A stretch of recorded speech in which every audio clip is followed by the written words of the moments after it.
আচ্ছা, এর পরের পয়েন্ট হলো ট্যারিফ। আমরা জানি ইউএস গভর্নমেন্ট ট্যারিফ পলিসি বা ট্যারিফ অ্যাপ্লাই করছে অন্য সমস্ত দেশের ওপর। তো এই ট্যারিফের ইম্প্যাক্ট কী হতে পারে? হিস্টোরিক্যালি এর একটা উদাহরণ আমাদের কাছে আছে, সেটা হচ্ছে এই গ্লোবাল ডিপ্রেশনের সময়, এই গ্রেট ডিপ্রেশনের সময় 1930 সাল নাগাদ এক্স্যাক্টলি সিমিলার একটা policy, economic policy US government নিয়েছিল, যখন সারা পৃথিবীর ওপর ট্যারিফ লাগানো হয়েছিল। সেই ট্যারিফটার নাম হলো স্মুথ হলি ট্যারিফ। এই ট্যারিফটার সাংঘাতিক নেগেটিভ ইম্প্যাক্ট পড়েছিল গ্লোবালি।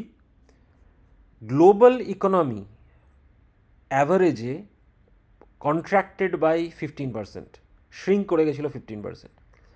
জাস্ট একটা এক্সাম্পল আমি দিচ্ছি, ইন্ডিয়ার জিডিপি এখন $3.9 ট্রিলিয়ন।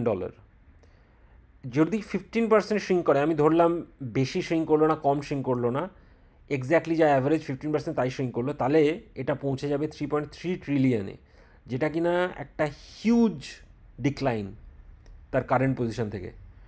সুতরাং হিস্টোরিক্যালি এই ট্যারিফ পলিসির বা ট্যারিফ লাগালে তার যে আউটকামটা হয় বা হয়েছিল, আমি যদি ধরে নিই যে আজকের ট্যারিফ লাগানোর ফলে সেম আউটকাম হবে, তাহলে কিন্তু এটা মোটেও একটা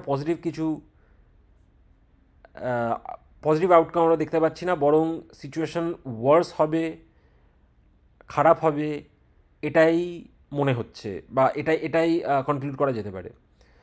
তো সেই জায়গা থেকে একটা আনসার্টেনটি, একটা ইকোনমিক আনসার্টেনটি, আমরা পুরোপুরি তার পসিবিলিটি ডিনাই করা যায় না, যেটা ঘটতে পারে গ্লোবালি।